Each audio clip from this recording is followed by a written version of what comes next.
সাজিয়েছে নাকি বলেন? সব রকম দিয়েই পৃথিবী সাজিয়েছে। এই সাজানো পৃথিবীতে ফয়সালা করার মালিক জুড়ে বলেন আল্লাহ।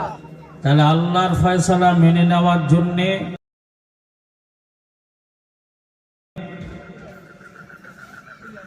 আল্লাহর উপরে বিশ্বাস স্থাপনকারী মুমিন বান্দারা সবাই একমত নাকি?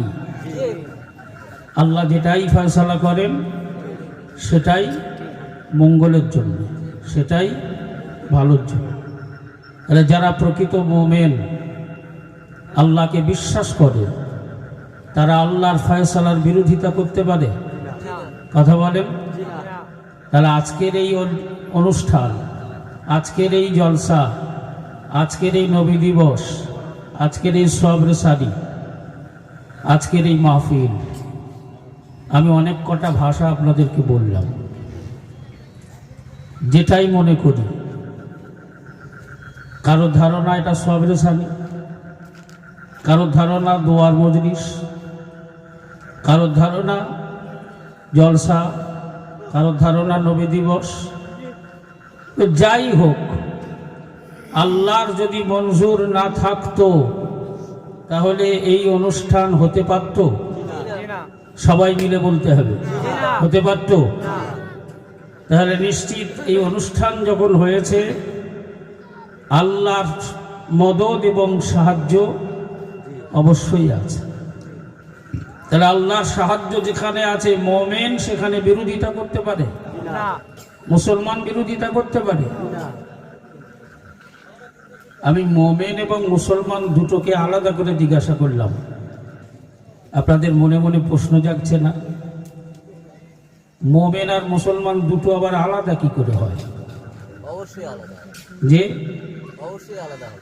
মুমিন আর মুসলমান দুটো এক নয়, দুটো আলাদা।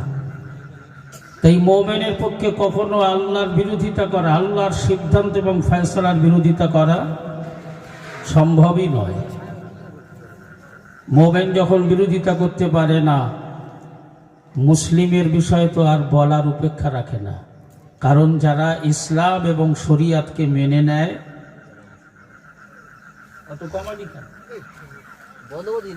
ইসলাম এবং শরিয়াতকে যারা মেনে নেয় তারা হলো মুসলিম, তারা হলো মুসলিম। আল্লাহ ইলাহা ইল্লাল্লাহ যারা পড়ে নেয় তারা হলো মুমিন, তারা হলো মুমিন। আর মুসলিমের পার্থক্যটা বোঝা গেল? যারা আল্লাহর উপরে বিশ্বাস স্থাপন করে নিল, রাসূলুল্লাহকে নেতা বলে মেনে নিল, তারা হলো মুমিন। তাদের মধ্যে ঈমান তৈরি হয়ে গেল, তারা হলো মুমিন। যারা নামাজ, রোজা, হজ, যাকাত, দান, খয়রাত, কোরআন, তাসবিহ এই সমূহ শরিয়াতের সংবিধানকে যারা মেনে নিল তারা হলো মুসলিম, তারা হলো মুসলিম। তাহলে মুমিন আর মুসলিম, ইসলামের অনুশাসনকে যারা মেনে নিল তারা হলো মুসলিম, আর যারা কেবলমাত্র কলেমা পাঠ করে নিল তারা হলো মুমিন। তাহলে মুমিনরা যদি আল্লাহর ফয়সালা বিরোধিতা করতে না পারে, তাহলে যারা গোটা শরিয়াতকে মেনে নিয়েছে তারা বিরোধিতা করতে পারে?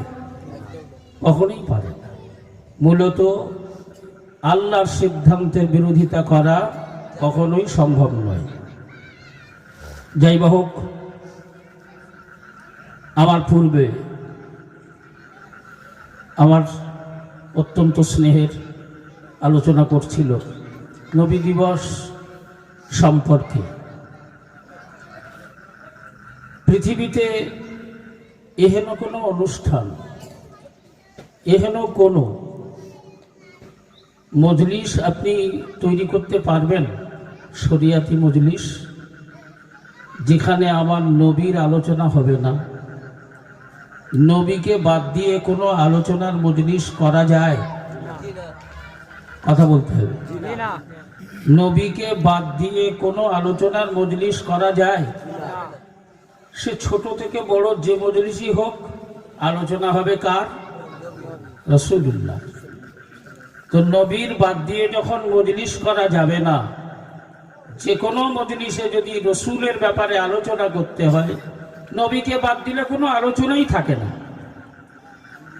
তো ঠিক সেই জায়গায় বছরের 365 দিন আমার নবীর ব্যাপারে যে অনুষ্ঠানে আলোচনা হয়, রাসূলুল্লাহর জীবন চরিত্র নিয়ে যে মজলিসে আলোচনা হয়, রাসূলুল্লাহর সিরাত এবং সুরাত, সিরাত আর সুরাত দুটো বোঝেন? সিরাত হলো রাসূলুল্লাহর দেখানো রাস্তা, নবীর দেখানো পথ, এটা হলো নবীর সিরাত। আর নবী পাকের মাথা থেকে পা পর্যন্ত যে চেহারা, এটা হলো সুরাত। নবীর পায়ের আলোচনা, নবীর হাতের আলোচনা, নবীর মাথার আলোচনা, নবীর চোখের আলোচনা, নবীর নাকের আলোচনা, নবীর গালের আলোচনা, নবীর দাঁতের আলোচনা, নবীর শরীরের আলোচনা, এই সমূহ আলোচনাগুলোকে সূরাতুন নবী বলা হয়। জোরে বলুন সুবহানাল্লাহ। আল্লাহ বললেন, আমার নবীর সূরাত নিয়ে যদি কেউ আলোচনা করে, আমার নবীর চেহারার উপরে যদি কেউ আলোচনা করে, তাহলে আমি আল্লাহ এত খুশি হই যে নবীর সূরাতের আলোচনাকারীর জীবনের সমস্ত গুনাহ আমি আল্লাহ মাফ করে দিই। জোরে বলুন সুবহানাল্লাহ। যদি বলা যাবে না সুবহানাল্লাহ। তো যে নবীর হাতের আলোচনা করলে আল্লাহ খুশি হয়, যে নবীর পায়ের আলোচনা করলে আল্লাহ খুশি হয়, যে নবীর চোখের আলোচনা করলে আল্লাহ খুশি হয়, সেই নবীর দেখানো পথ মত জীবন চরিত্রের আলোচনা করলে আল্লাহ খুশি হয়। তো সেই নবীকে বাদ দিয়ে যদি কোনো আলোচনা না হয়, তাহলে 365 দিন নবী দিবস করা যাবে না যাবে না?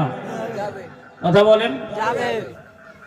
তাহলে এগুলো আমাদের একটু বুঝতে হবে, আমাদের খুব ঠান্ডা মাথায় বুঝতে হবে যে আমরা সবাই পৃথিবীতে এসেছি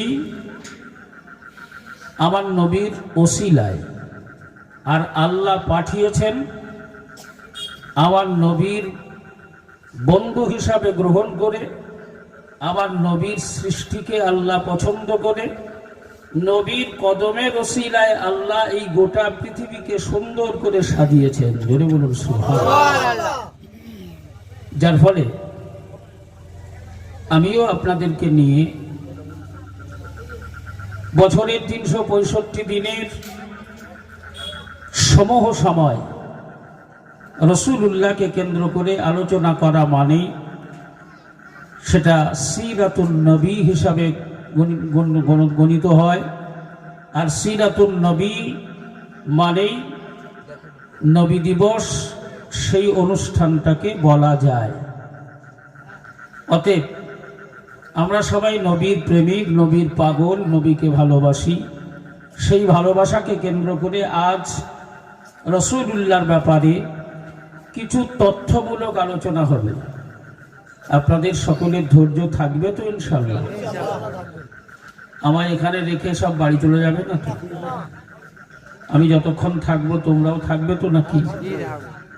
আমি বিশেষ করে কিছু কিছু গ্রাম আছে, 5ই ফাল্গুন একটা জলসা করি আমি, আজ 19 বছর সেই জলসার সভাপতি আমি।